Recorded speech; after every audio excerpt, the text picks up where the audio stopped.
quiero invitarles, ¿verdad? Bueno, darle las gracias y la bienvenida a cada uno de ustedes que están con nosotros, las personas que nos están visitando, también sean bienvenidos. Esta es su casa. Hoy, como la mayoría sabe, hoy tenemos estudio bíblico, el capítulo 6, y quiero que me acompañe en su Biblia, no importa la versión, a que usted me acompañe al capítulo 6 de Apocalipsis. Cuando hablamos de Apocalipsis suena como así, que da miedo, ¿verdad? La palabra. Pero bueno, ya hemos visto 5 capítulos que han sido introductorios, ¿verdad? Hemos podido avanzar con ellos. Y en el capítulo 5 estuvimos viendo cómo se presenta el Cordero, cómo se presenta el Cordero ante el Padre, y es el único digno de tomar, ¿verdad?, el rollo, ¿verdad?, que está en las manos del Padre. Hay 2 detalles que sí me hicieron ver algunos hermanos que es bueno añadirlos. No significa que el Padre no pueda tener el rollo ni pueda abrirlo, porque Él es digno, pero de entre los demás personas que estaban ahí, ninguno era digno, solamente el Cordero, que había muerto y había resucitado, era digno de tomar el rollo de los juicios que hoy vamos a empezar a ver hacia la tierra, y que Él era el único digno de eso. También quisiera, antes de avanzar, añadir algo. Es una especie tal vez de corrección. Cuando vimos Apocalipsis 5:10, para los que estuvieron ahí, creo que la Reina Valera decía reino, si no me equivoco, reyes y sacerdotes. Me acuerdo que uno de los hermanos también expresó que en su versión Reina Valera contemporánea salía reino de sacerdotes. Bueno, ese detalle no lo tenía ahí presente, me dediqué a investigar, y sí, la traducción más correcta y más acertada es reino de sacerdotes, no reyes y sacerdotes, un reino de sacerdotes, y eso es basado en Primera de Pedro 2:9, donde nos dice que también somos nosotros real sacerdocio. En esa frase ahí nos dice que somos sacerdotes o real sacerdocio o un reino de sacerdotes. Esa sería como la correcta interpretación o traducción de ese texto. Ok, ahora, haciendo salvedad de esos 2 detallitos, hermanos, vamos a entrar en materia. Vamos a hablar acerca de Apocalipsis capítulo 6, versículo 1 al 17. Voy a leer unos versículos. Dice: vi entonces que el que estaba sentado en el trono tenía en la mano derecha un libro. Perdón, me fui al 5, iba a retrocederme. 6:1. Entonces vi que el Cordero rompió uno de los sellos, y oí que uno de los 4 seres vivientes me decía con voz de trueno: ven. Yo miré y vi un caballo blanco, y el que lo montaba tenía un arco, y le fue dada una corona, y salió para vencer, venciendo y para vencer. Es que aquí dice vencer y seguir venciendo. O sea, me confundieron las traducciones en mi cerebro. Ok, antes de eso, hermanos, aquellos que nos van a acompañar durante un tiempo con este estudio, quisiera pedirle algo, que veamos la visión de Apocalipsis. Tal va a sonar un poco raro, pero para que nos sea como más fácil de entender, como cuando vemos una película, ¿verdad? Cuando vemos una película, diría alguien que de terror, pero no, eso usted no lo ve, ¿verdad? Una película ahí muy interesante que tiene su introducción, su desarrollo, ¿verdad? Usted va viendo cómo se va desarrollando, y yo no sé, los que han visto o ven películas, si usted ve que de repente la historia va caminando y de repente se vuelven al pasado de un personaje, a explicar la vida. A algunos les encanta, a otros odian eso, ¿verdad? A explicar la vida de él en el pasado, cómo fue, y después nos devuelven de nuevo a la escena. En Apocalipsis pasa eso, y por eso a veces nos perdemos. Pero venía hablando de algo y de repente la mujer y el dragón, y de repente la gran Babilonia, pero entonces la secuencia la pierdo. No, es que hay momentos que se retrocede hasta el pasado para explicar algo. Y eso sucede ahí. Van a haber desarrollos, retrocesos, de repente describen más personajes, ¿verdad? Como la bestia, el falso profeta, el dragón, se describen con más intensidad, y volvemos de nuevo a la conclusión. Entonces voy a usar esta metáfora durante las enseñanzas, para cuando usted se quiere perder de repente de qué estamos hablando, le voy a explicar, no, estamos hablando de un personaje. Está volviendo en el tiempo a explicarnos algo para poder continuar con la narración, con la película. Así que Apocalipsis tiene esos momentos que a uno que va en secuencia, o está acostumbrado a ver todo en secuencia, dice, ¿qué pasó? No entendí, me perdí. ¿Ok? Entonces, ese es el favor que le voy a pedir, no tanto para hoy, sino para las próximas. En el capítulo 6 se trata sobre los sellos. Hoy vamos a ver 6 sellos, son 7 sellos. Los sellos, recuerden, y para las personas nuevas, los libros en el tiempo antiguo eran rollos, no eran libros que se abren como estos de tapa a tapa, sino que eran rollos, y los rollos se le colocaban esos sellos de goma o por así decirlo de serafina, esos sellos se colocaban y entonces tenían que romperse. Aquí la idea es que Jesús va rompiendo un sello para ir abriendo el rollo, y cuando llega el número 7 se abre como otra parte del rollo. Son por secciones de 7 secciones, son 3 secciones de 7 sellos, 7 trompetas y 7 copas. ¿Okay? Hoy vamos a ver nada más los primeros 6 sellos. Entonces, los sellos, las trompetas y las copas, si quiere entenderlo así, es una serie de juicios que vendrán sobre la iglesia. Son juicios, que algunos lo interpretan de una manera, otros lo van a interpretar de otra. Bueno, ese es otro tema, pero son una serie de juicios que vendrían sobre el mundo. Dije la iglesia, sobre el mundo, la iglesia no. Bueno, dependiendo de la posición, ¿verdad? Doctrinal también. Ok, estos sellos parecen ser juicios. Los sellos que vamos a hablar hoy, me di la tarea de ver cómo las distintas interpretaciones, y algunos dicen que los sellos son consecutivos, la mayoría. O sea, vienen los sellos, vienen las trompetas y vienen las copas, y son historias distintas y van en secuencia. Esa es la posición más común. Otros dicen que los 7 sellos, las 7 trompetas y las 7 copas son la misma cosa, solo que de aquí te hablan de forma general y las otras más específicas y más específicas. Ese me sonaba a mí bastante bien. El problema es que cuando usted observa y los compara, no se parecen en muy poco, solo se parecen en los terremotos, pero ninguno, ni los sellos ni las copas se parecen entre sí.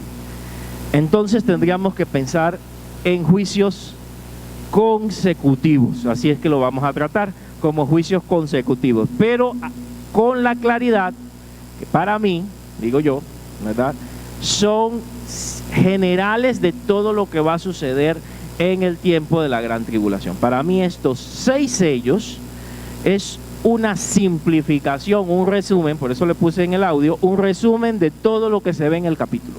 Estos 6 sellos son un resumen, y es más, cuando usted lo vea, va a decir, pero eso está pasando, ¿verdad? Son ejemplos que están sucediendo. Jesús dijo que habrían también principios de dolores, ¿verdad?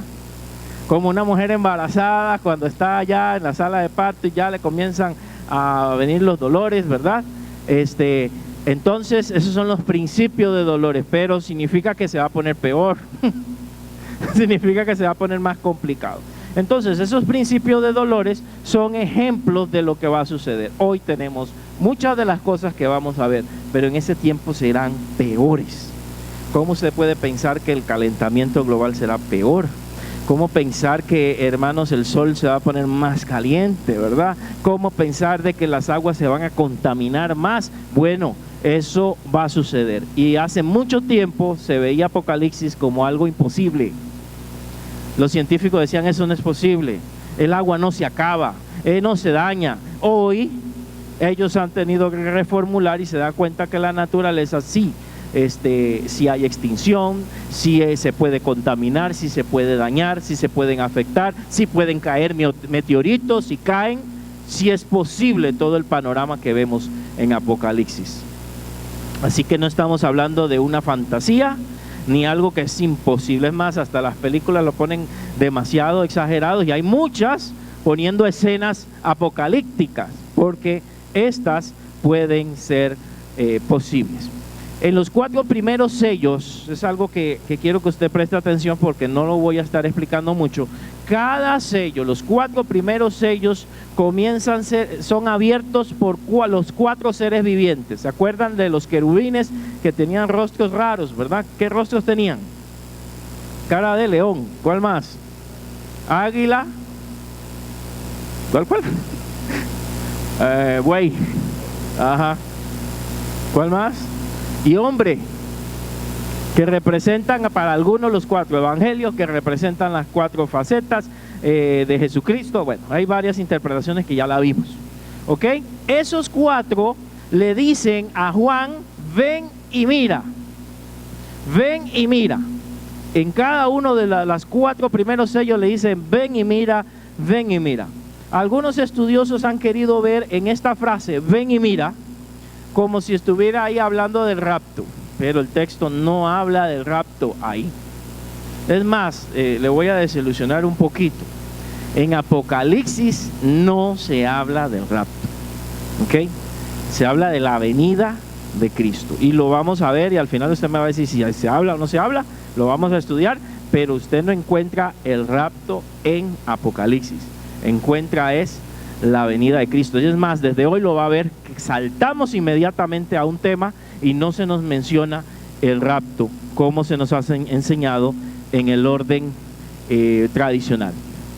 Se le dice, ven y mira. ¿Qué tal si entramos en el texto, en los primeros versículos, por favor? El primer sello, que se encuentra en el versículo 2, dice, vi un ángel poderoso. Se me cambia el libro, hermano, perdón. Yo miré y vi un caballo blanco, vamos a ponerle esto. El que lo montaba tenía ¿qué? Un arco. Ojo con esto, usted me va a ayudar a interpretar. Y le fue dada una corona y salió para vencer y seguir venciendo. ¿Quién es? Quiero oír sus ideas. El hombre monta un caballo blanco. Y hay una canción que no suena mucho en este país, en Costa Rica, sino en los lados caribeños, cristiana, que habla, dice, el hombre del caballo blanco, ¿verdad? Entonces, hay 2 ideas sobre ese hombre. ¿Quién es este jinete que monta un caballo blanco, tiene un arco en su mano y se le fue dada una corona y salió venciendo y para vencer? Era un vencedor. A ver, ¿quién piensan ustedes? Puede equivocarse conmigo, no hay problema. ¿Quiénes le vienen a la mente?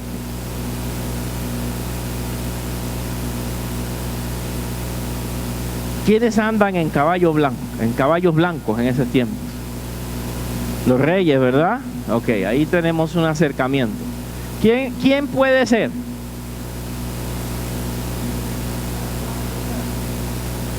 Ok, el rey David también. Ajá. Jesús, mencionaron por ahí. Ok, interesante tu interpretación. Él dice, como está hablando de los sellos, no puede ser Jesús.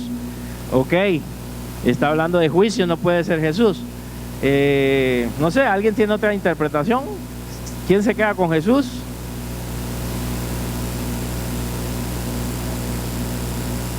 Ajá. Hay un pasaje parecido donde nos muestra a Jesús en un caballo blanco, también, con coronas y nombres y todo lo demás.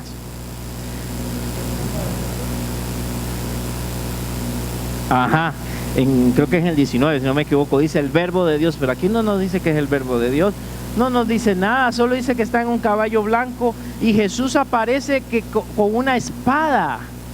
Y acá aparece con ¿qué? Este hombre, con un arco. Los arcos eran usados por los cazadores, ¿verdad? Pero no nos dice nada de las flechas. Solo es un arco. Está hablando de poder. Ok, vamos a entrarle, ¿verdad? ¿Alguien se atreve a decir quién puede ser? ¿Perdón? No les... La muerte. No, porque más adelante sale.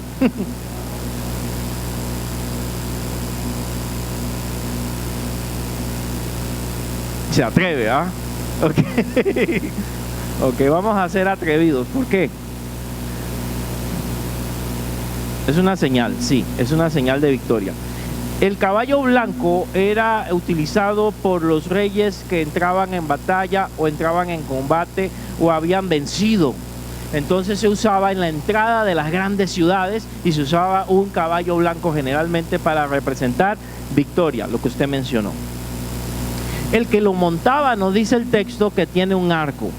No nos dice las características que se van a mencionar más adelante de la segunda venida de Cristo, de que tiene una espada aguda de 2 filos, que es el verbo de Dios, como decía nuestra hermana, y un montón de características para aclararnos que Jesús, aquí no nos menciona nada de eso. ¿Okay? Se nos dice que tiene un arco, no una espada. Jesús siempre aparece generalmente con una espada para representar la palabra de Dios, para representar el juicio. El arco, como les dije, usado generalmente por cazadores. No se nos menciona flechas, por lo que implica que esta persona tiene poder, va a tener poder, pero no necesariamente va a entrar con violencia. Solo tiene el arco en su mano. Tengo poder. El otro detalle que se nos puede encender el bombillo y que es más claro para entender quién es que le fue dada una corona. No dice que tenía una corona. Y a Jesús volvió a su gloria, así en el capítulo 5, ¿verdad? Pero no le fue dada a él algo que no tenía. Recuerden que hablamos de que la gloria que él ya tenía antes con el Padre. Pero a le están dando autoridad. Significa que no tenía autoridad. Y está, como lo dijo bien el hermano, está en el contexto de juicios. No está en la segunda venida. Está en el inicio de todo lo que vamos a estudiar.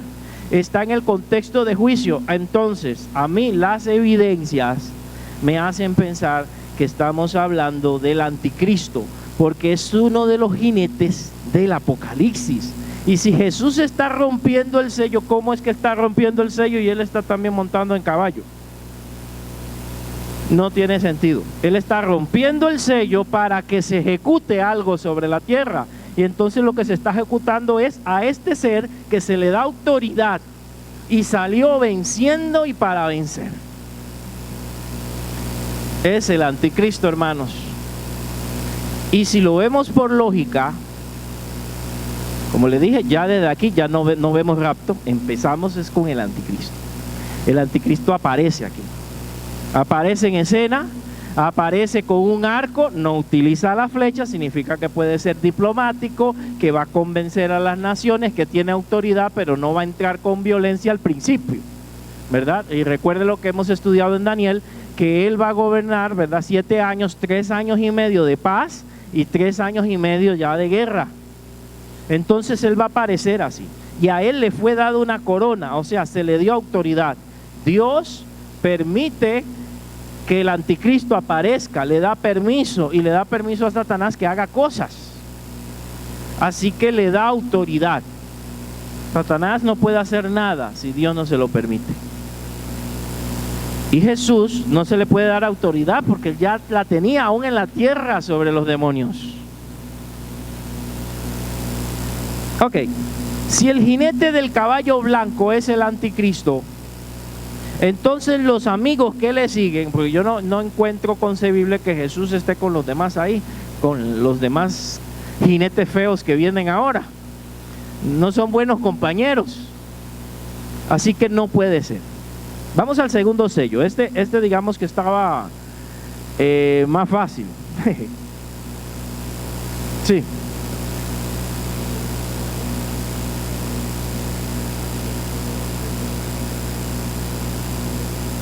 Bueno, como les había explicado, hay 2 posiciones teológicas. La que dicen que la iglesia es arrebatada y llevada al cielo, y las que dicen que empieza todo desde aquí, desde como lo estamos viendo en Apocalipsis. Se basa en Apocalipsis, aparece el anticristo, punto. Para ellos el reino de Dios se establece al final. Hay 2 posiciones en las iglesias evangélicas y otra es que es en el medio de la gran tribulación. 3, por así decirlo. Entonces, si yo soy de la posición que Cristo viene antes, que aparezca el anticristo, tiene que aparecer antes de eso, ¿verdad? Pero hoy no es mi estudio. En algún momento lo estudiaremos donde lo apoya la Biblia.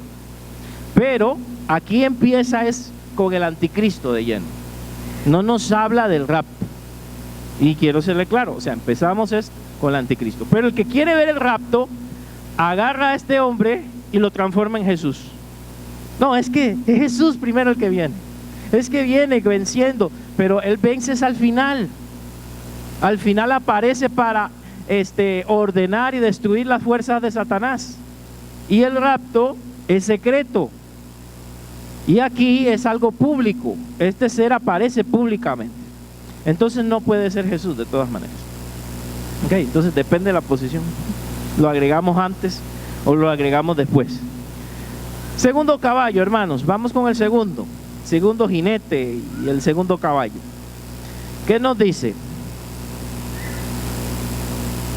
Nos dice en el versículo 3, ¿verdad? Cuando abrió el segundo sello, oí al segundo ser viviente que decía: ven. Entonces salió otro caballo, bermejo dice la Reina Valera, pero es rojo, lo que quiere decir, sí, rojo sangre. Al que lo montaba se le concedió, otra vez también se le da permiso de quitar de la tierra, ¿qué cosa? La paz, para que se degollaran unos a otros. Perdón que estoy leyendo otra versión Jerusalén, una versión católica. Se le dio una espada grande. Ok, la Reina Valera contemporánea me dice que se le dio poder de adueñarse de la paz de la tierra y hacer que los hombres se mataran unos a otros. Vea la secuencia lógica. Primero aparece ¿quién? El anticristo, ¿verdad? Bajo mi posición, aparece el anticristo, y después de que él aparece, pasan los 3 años y medio de paz y todo lo demás. ¿Qué viene? Guerra. El caballo bermejo o caballo rojo le fue dado a este jinete el poder de quitar la paz, de que se matasen unos a otros, y se le da una gran espada. Perdón. ¿Quién es este caballo? ¿Qué nombre le ponemos?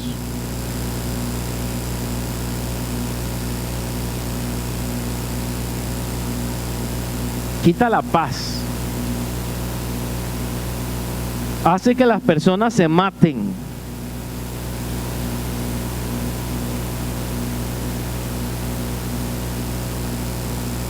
Guerra, exactamente, es la guerra.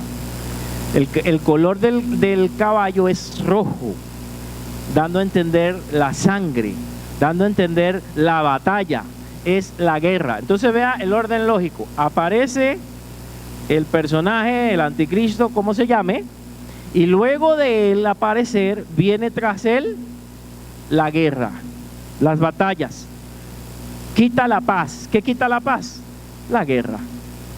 ¿Qué hace que las personas se maten unos a los otros? La guerra. Y se le da una gran espada, o sea, autoridad para matar. Ok, digamos, no vemos el anticristo por ahí, ¿no? Bueno, espero que no, ¿verdad? Pero ¿qué vemos? Guerra. No a la magnitud que va a haber en ese tiempo, pero ha comenzado a levantarse aires de guerra en el mundo, ¿verdad? Eso lo vemos en el Medio Oriente, entre otros países hay guerra.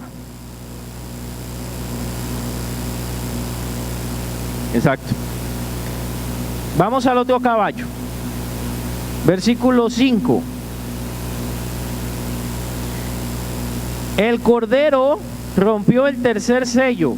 Ya que Jesús está rompiendo los sellos, el Cordero Jesús. Y entonces oí que el tercer ser viviente me decía: ven. O sea, ven y ve, ¿verdad? Y vi entonces, y aparece un caballo negro, y el que lo montaba llevaba una balanza. Era comerciante, ¿no? Llevaba una balanza en su mano. El caballo es negro, el que lo montaba tiene una balanza. Entonces estamos hablando de, si es balanza, estamos hablando de comercio, estamos hablando de cosas que tengan que ver con la balanza. Y hay una voz que dice, voy a leerlo, en medio de los 4 seres vivientes oí una voz que decía, 1 kilo de papa, no, 1 kilo de trigo, ¿verdad? 1 kilo de trigo o 3 kilos de cebada por el salario de un día o de un jornalero, ¿verdad? Pero no seas injusto con el aceite ni con el vino. No le causes daño, dice otra versión, al aceite y al vino. ¿Cuánto puede ganar un jornalero al día?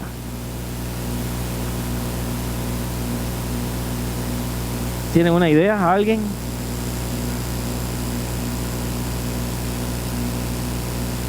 ¿Un constructor al día? 20,000. Pensé que mucho menos, pero está bien. 12,000. Pongámosle 15,000, así. Ok, que usted vaya a comprar 2 kilos de arroz en 15,000 colones. Es una idea. Y están hablando de granos básicos para ellos. Que cueste algo así, 15, 20,000 colones. Y aún en esa época era demasiado exagerado. Y con toda la inflación que ha habido, todavía nos parece sería demasiado. Aunque no estamos muy lejos de eso. ¿Cuánto costaba un huevo, un cartón de huevo hace poco? Era como oro, ¿verdad? Llegando a los 5,000. Y ahora los que valen 2,500 son unos huevitos así microscópicos. Usted lo abre y están tristes, ¿verdad? Los huevos Zuli, ¿no? Perdón por la marca, es promoción. Entonces, estamos hablando de ¿qué? De inflación. Estamos hablando de un periodo de inflación. Qué interesante que estamos viviendo nuevamente inflación. Qué interesante que en el mundo estamos viviendo la guerra y estamos viviendo en un periodo de inflación increíble, donde todo es más caro. No es muy caro. Entonces, esta parte de 2 libras de trigo por 1 denario es más o menos lo que estamos queriendo decir. De 6 libras de cebada por 1 denario, estamos hablando de inflación. Pero a pesar de que hay una inflación, está diciendo que algunas cosas no se van a dañar, ni el aceite ni el vino. ¿Por qué? Porque estos productos, sus plantas tienen buenas raíces, o sea que las cosechas podrían sobrevivir a las sequías. Lo que está queriendo decir que va a haber hambre, va a haber escasez, pero aún así algunas cosas no van a subir. Siempre en la inflación algunas cosas no suben, son algunas, como para que la gente medio viva y medio sobreviva, pero la mayoría de cosas subirán de precio. Eso no es ajeno a lo que vivimos. Eso no está muy lejos de lo que nos pasa hoy en día, donde las cosas se ponen cada día más caras y los salarios no aumentan, ¿verdad? Sino que más bien toda la canasta básica, una canasta básica muy extraña, ¿verdad? Es más cara. Y sacan cosas de la canasta básica y meten otras que nada que ver. Bueno, en ese tiempo va a ser peor. ¿No le parece que vamos caminando hacia eso? Como que nos están preparando para esas cosas. Yo no estoy diciendo que estamos en ese periodo de la gran tribulación. Estoy diciendo que ya estamos ensayando. Ya nos estamos ensayando con las guerras, estamos ensayando con las inflaciones de precios, etcétera.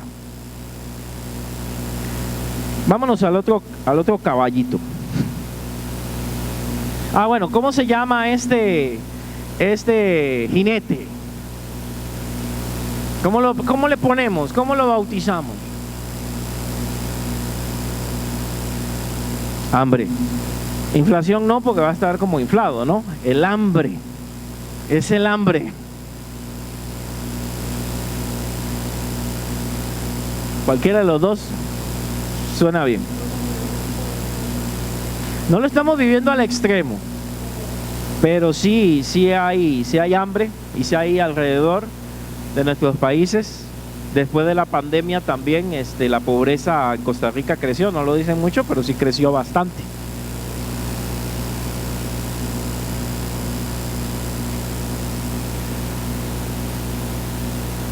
por lo que viene.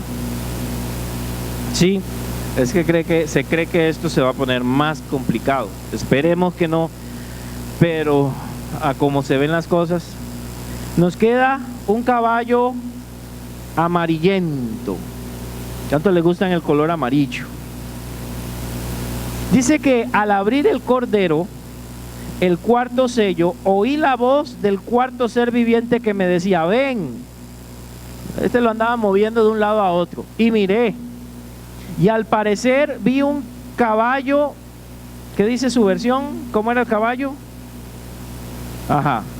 Y el que lo montaba se llamaba Muerte. Ya no tenemos que buscar el nombre. El que lo montaba se llamaba Muerte, y tras él venía ¿quién? El Hades. Y aquí tal vez nos tocará discutir un poco.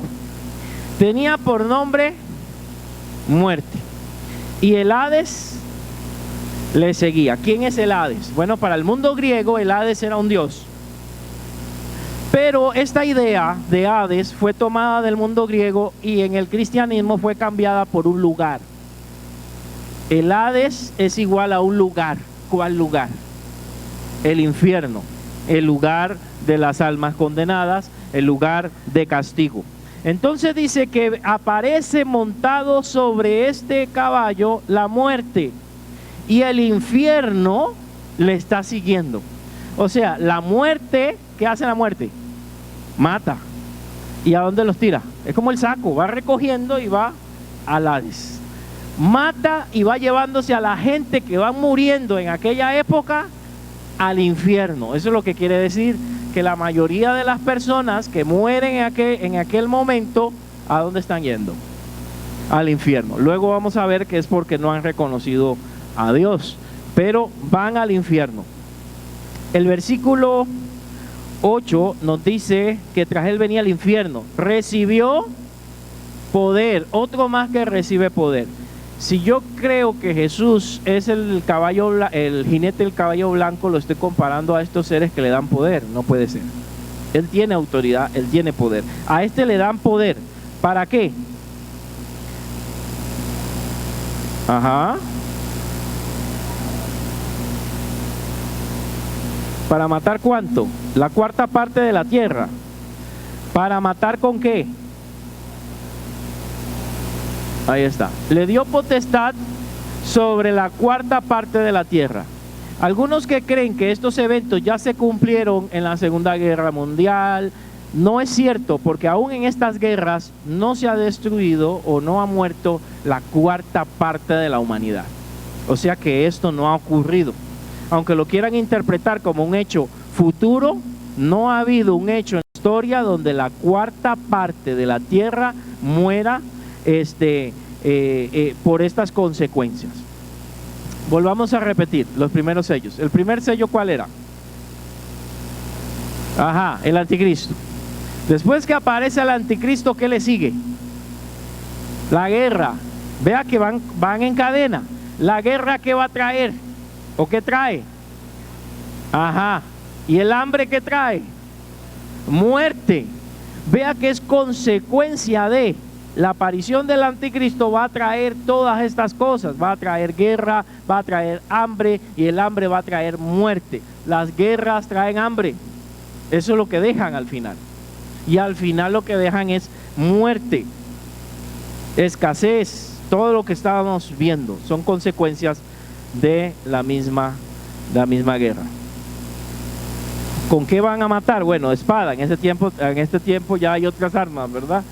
Entonces, qué sé yo, con lo que tengan, armamentos, con hambre, con mortandad, con fieras de la tierra. O sea, va a haber muerte por doquier. Y ya aquí, hermanos, ya no hablamos de jinete. Parece que cambia de tema, pero el sello nos abre otro tema en los versículos 9 y 10, que son como los más complicadillos de esta enseñanza. Dice el versículo 9: y al abrir el cordero el quinto sello, debajo del altar, o sea, del altar donde está el trono de Dios, ¿qué vio?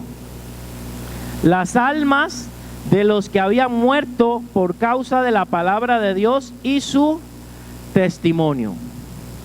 Eso es interesante. Está el trono de Dios, y en el trono de Dios Él ve las almas de las personas que habían muerto por causa del testimonio de la palabra y la palabra de Dios. Está la idea que cuando las personas mueren, hay ciertos grupos que dicen que desaparecen, ¿verdad? Que son aniquiladas. Con todo respeto, adventistas y testigos de Jehová enseñan la aniquilación del alma. O sea, Dios lo que hace en el paraíso es devolverlos a construir o a recrear. Esa es la resurrección de ellos. Pero aquí las almas, no dicen que tienen cuerpo, no dicen nada de eso, están activas y están pendientes de lo que está sucediendo. Eso es muy interesante, aunque las mandan a descansar, a reposar, pero están ahí en el trono de Dios. Dice que debajo del trono de Dios, o sea, Él los observa y ellas están clamando en este caso. ¿Qué están pidiendo? Bueno, voy a ir desglosando el versículo. Dice que vi las almas de los que habían sido muertos. Esto tal vez es donde nos puede causar un problema. Por la palabra de Dios y el testimonio. ¿Dónde estaban? Bajo el altar de Dios. Ellas ya habían muerto, ahí las tiene el Señor, guardaditas en su presencia, ahí las cuida, ahí conversa con ellas, no sé, ahí tiene comunión con ellas, pero ahí están las almas. Ahí están esas almas. ¿Qué hacen ellas en el versículo 10? ¿Qué están haciendo? ¿Qué claman, hermanos?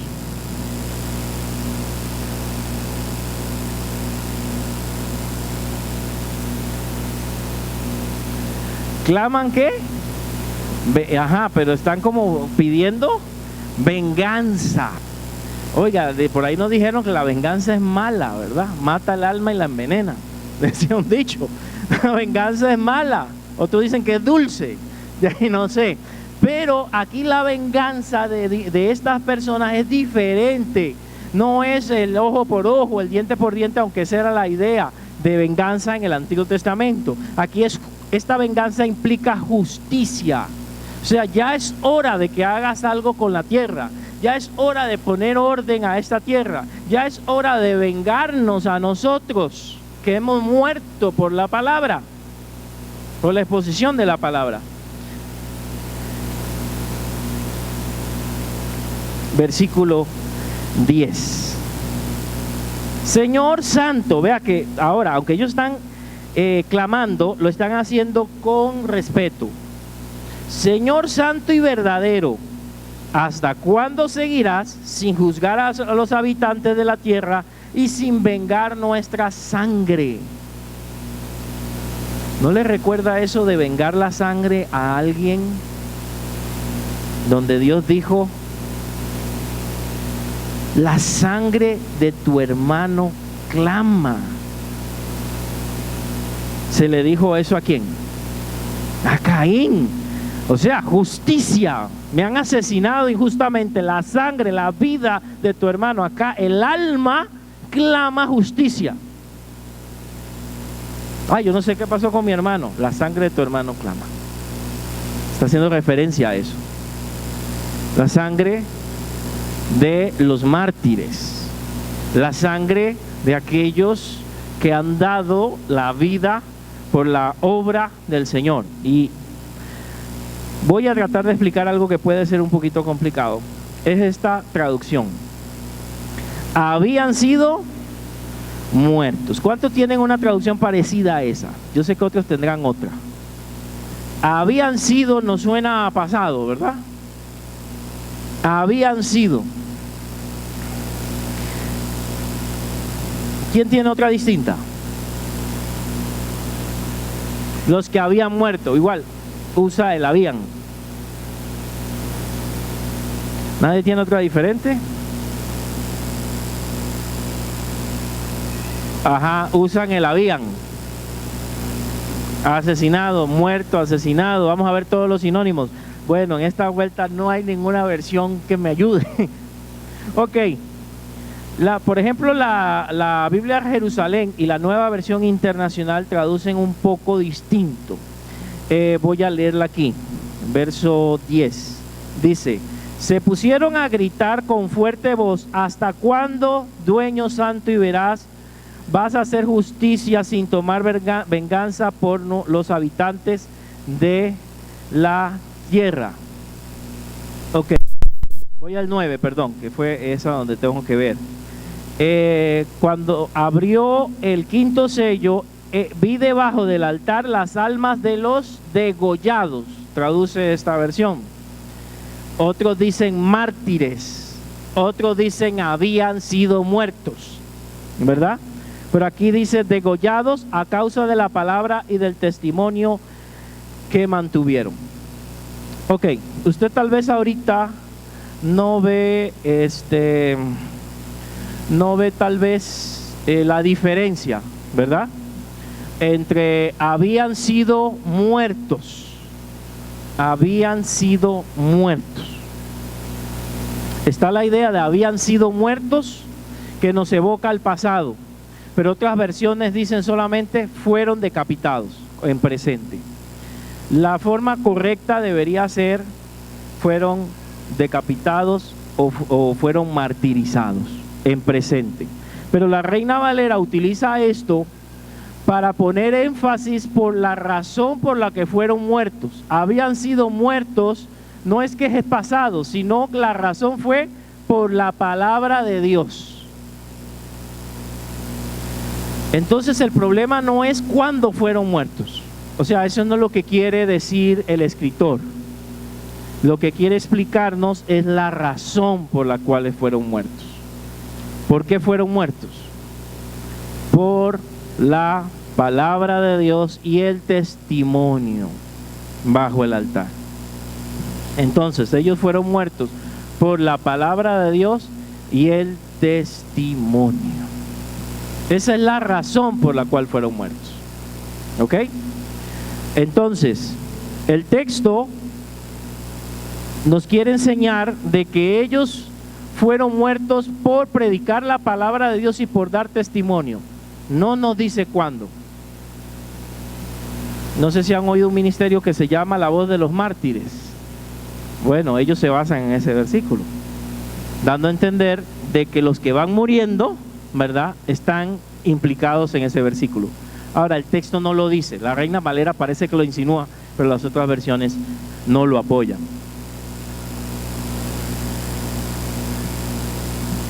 Viviendo.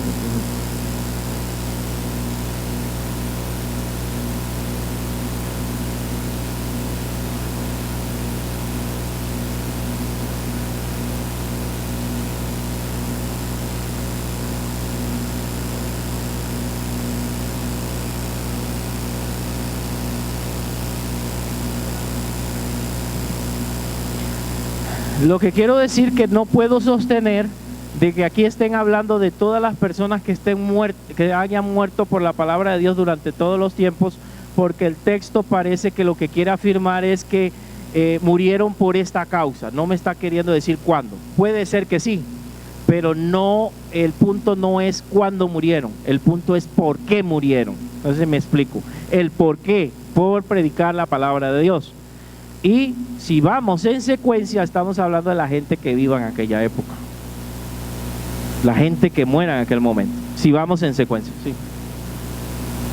Exactamente. Por eso es que se habían confunde. Pero dice decapitados. La palabra que ahí se usa, hermanos, lastimosamente, ¿verdad?, esfaso, esfagmenon. Esa palabra puede traducirse de todas esas formas: degollado, mártir o muerto. Entonces calza cualquiera de ellas, o decapitado. Es la misma palabra que se utiliza para Jesucristo, que fue inmolado. Cuando los animales eran inmolados era cuando le cortaban el cuello, se sacrificaban. Otra versión va a decir sacrificado. Entonces, si es degollado, literalmente no lo sabemos, sino que esas personas van a morir por causa de la palabra de Dios. Eso es lo que nos dice. Eso es lo que nos dice, y están clamando ahí por justicia. ¿Dónde murieron? Probablemente en la guerra que hace el anticristo, versículos anteriores. probablemente en las batallas que hace, en la persecución que hace hacia la gente de aquella época. ¿Alguna pregunta aquí? Yo sé que tal vez este era como el más difícil. Sí.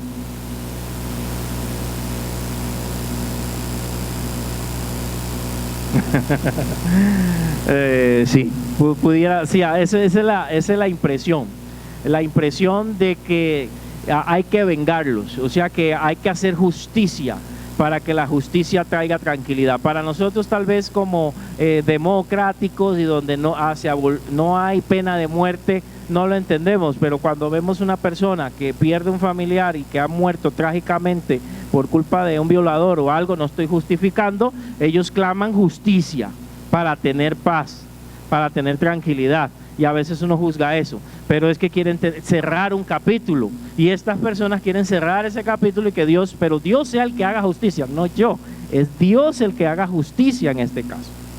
Así que la oración es correcta, está dando la justicia a quien pertenece a Dios.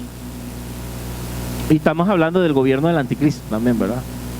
Entonces, es otro tema. ¿Qué se les da a ellos?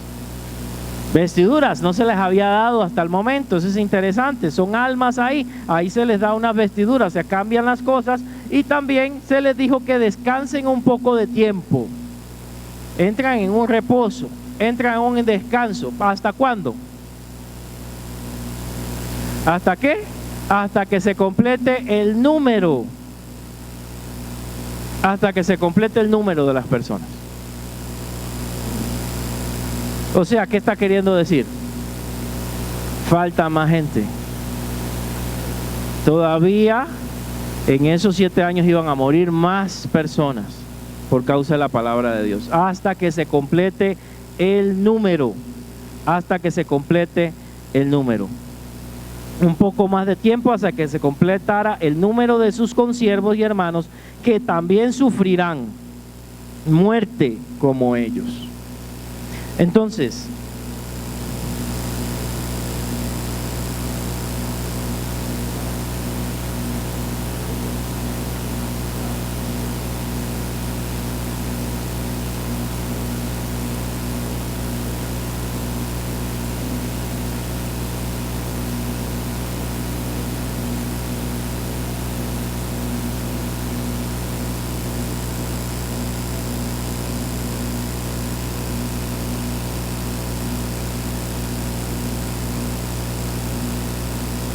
sí.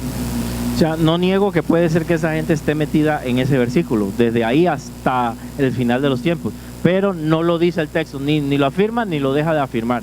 Pero sí, hay gente muriendo por causa de la obra de Dios. Desde el momento que se estableció la iglesia, hubieron mártires y todavía los hay. Claro que no, los gobiernos pueden cambiar y cambiar sus políticas y las cosas pueden cambiar. Demos gracias a Dios que tenemos libertad en Costa Rica, libertad de culto y demás. No sabemos durante algunos años. Hay países que ya esa libertad se está coaccionando y es más política. Vienen algunas restricciones, se cree, para los futuros años, donde se va a controlar un poquito hasta lo que predicamos. O sea, es una persecución aquí más inteligente y más política. En otros lugares es diferente. Aquí la persecución es: no te doy el permiso de funcionamiento que tienes allá. Ya, no funciona. ¿Ya dónde te vas a reunir? Es una persecución. Sin embargo, no hemos llegado a ese punto, gracias a Dios. Y esperemos que no, pero es posible que las cosas cambien.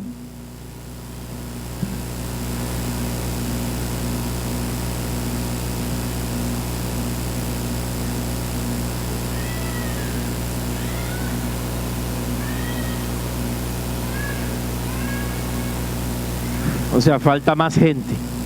O sea que ellos están en medio de la gran tribulación probablemente en ese periodo, y todavía falta más gente por acumular ese número, que Dios sabe cuántos son, de los que morirían por causa de la palabra de Dios.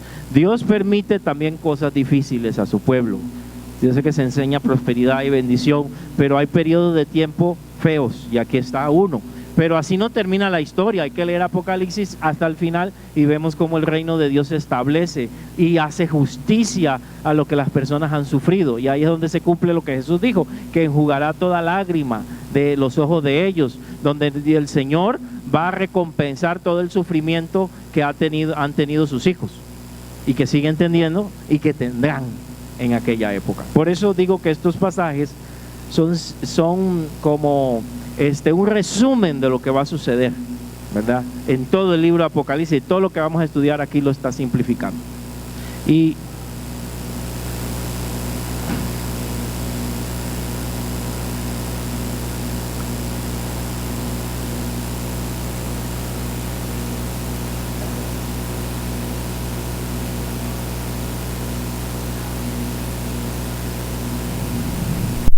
lo que está dando a entender el texto que son ellos los que van a morir por no ponerse el sello del anticristo en la frente, ¿verdad? Que serían estas personas, sí.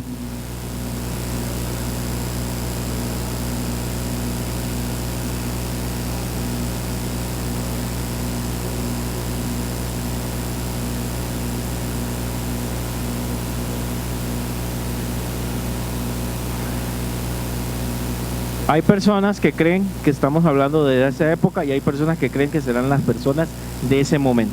O sea, el texto no nos dice nada específico. Pueden ser todos los que están muriendo por causa de la obra de Dios hasta ese momento. El texto no lo especifica. Pero sí puede ser. Vamos al último entonces. El gran terremoto. El versículo 12...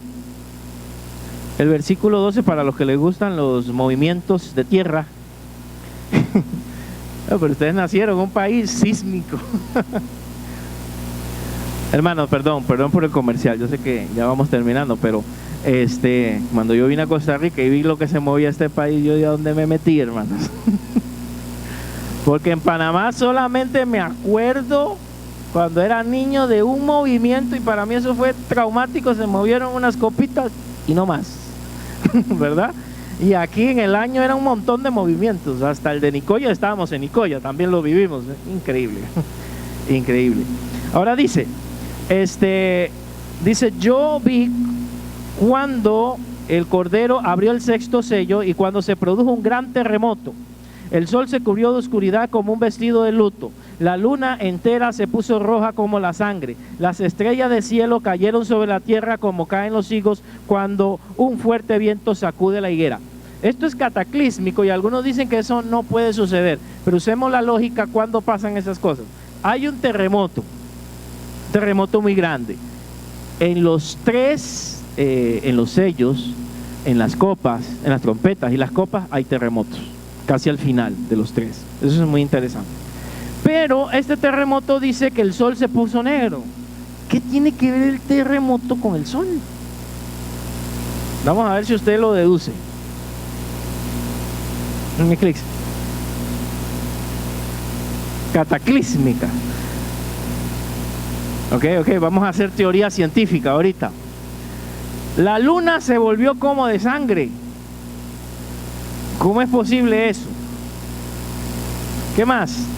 Las estrellas del cielo, o sea, comenzó a caer algo, ¿verdad? Cayeron sobre la tierra, puede ser como meteoritos, pueden ser piedras. Para él fueron estrellas porque en su época ver algo encendido son estrellas. ¿Ok?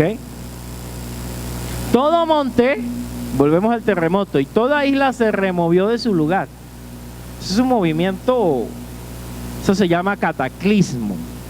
Mira, cuando es algo ya continental, algo grandísimo. No lo hemos vivido, pero otras épocas se están registrados que han ocurrido. Y la destrucción de muchos animales, movimientos cataclísmicos. Y el cielo se desvaneció. ¿Pero qué tiene que ver el terremoto con el cielo? Vaya, va a temblar. Bueno, interesante.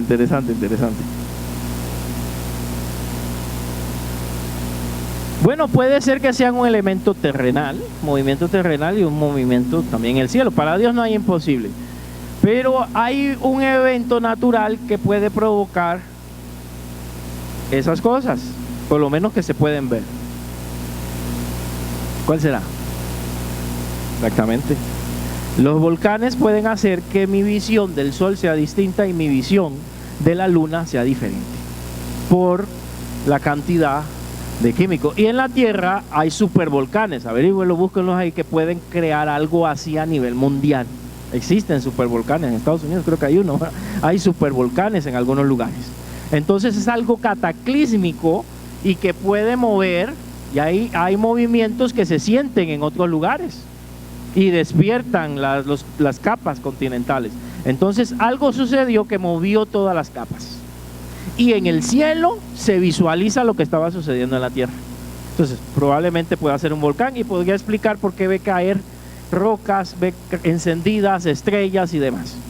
Pudiera ser, no estoy diciendo que es eso, pero es una gran posibilidad que me puede explicar por qué el sol se pone de ese color y por qué la luna la veo de ese color, porque está en la atmósfera llena de material, de humo y demás. Y por supuesto que eso también está ligado a las capas, a los continentes, y pudiera provocar cambio en las islas y en la tierra. ¿Quién hace el terremoto? Por ejemplo, eso puede ser una explicación científica, pero sabemos que esto es de parte de Dios.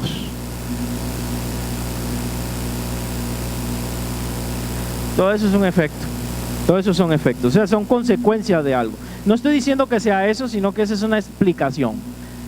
Como pueden ser dos eventos distintos al mismo tiempo, porque Dios puede hacer lo que quiera. Pero un volcán, un supervolcán, pudiera generar que yo visualice el sol diferente y visualice la luna diferente, y que también se mueva todo los continentes. Sí puede pasar. Ahora, ¿qué hacen la gente? Versículo 15. Ahí nos menciona una clase de personas. ¿Quiénes? Los poderosos. ¿Quiénes más? Los capitanes. ¿Qué gente más hay aquí? Príncipes ricos, poderosos. Y ahora vamos a los más bajos, los esclavos y los libres. ¿Qué decían? Decían a los montes y a las peñas: caigan sobre nosotros. Bueno, en el 15 dice que se escondían, ¿verdad? Se escondían sobre las grietas de los montes. O sea, era tal la desesperación que querían es morir. Pero estamos hablando de gente importante. Quieren esconderse del que está sentado en el trono y la ira del Cordero, porque el gran día de su ira, y dice el texto, nadie podrá sostenerse. ¿Cómo sabían ellos eso? Pregunto. Vamos a ir cerrando. ¿Cómo sabían ellos eso? Que era Dios. ¿Cómo sabían que era la ira de Dios? Recuerde el tema anterior. ¿Quiénes habían muerto? ¿Qué habían hecho los mártires? Estaban predicando, estaban hablando sobre la palabra de Dios. Así que la gente ya sabía, ya conocía. Y cuando se vino lo que se había profetizado, anunciado, decían: esta es la ira de Dios. Pues probablemente es que estamos hablando, tal vez de forma general, de la segunda venida de Cristo, su aparición, y cómo las personas tienen, toda rodilla se doblará y toda lengua confesará que Jesucristo es el Señor, para gloria de Dios Padre. Hermanos, por eso digo que es un resumen de todo el libro de Apocalipsis de una forma muy, muy general. Concluyo con lo siguiente: los juicios mencionados acá parecen ser iniciales, pero sucederán durante la gran tribulación. El primero en aparecer será el anticristo. Segundo, la guerra. Todo lo demás es consecuencia: hambre, muerte, persecución hacia los creyentes y un terremoto como juicio, probablemente del clamor de esas personas. Esas personas clamaron. Acuérdense que estaban clamando por justicia. ¿Y cómo Dios le concede? Un terremoto a nivel mundial. Y es que están pidiendo las personas misericordia. Bueno, ni misericordia, solo están diciendo: queremos escondernos de la ira de Dios. Hermanos, todas estas cosas suceden hoy en día. Hoy en día tenemos hambrunas, hoy en día tenemos guerras, hoy en día tenemos todas estas cosas. Hoy existen persecuciones todavía, no al nivel de lo que se va a suceder al final de los tiempos. Y hoy en día tenemos terremotos, y si lo hemos olvidado, hemos vivido los terremotos más fuertes supuestamente registrados en la historia. Esta generación la ha vivido. Hemos vivido una pandemia como ninguna otra según la historia. Hermanos, no serán tiempos cercanos al fin. ¿Y cómo está la iglesia y cómo estamos? En otra onda, pensando en otra cosa, pensando que nada está pasando. El mundo está cambiando y nos estamos acercando a estos tiempos. Y la iglesia debe buscar al Señor para tener que sus ropas blancas como estas personas que han sido perseguidas.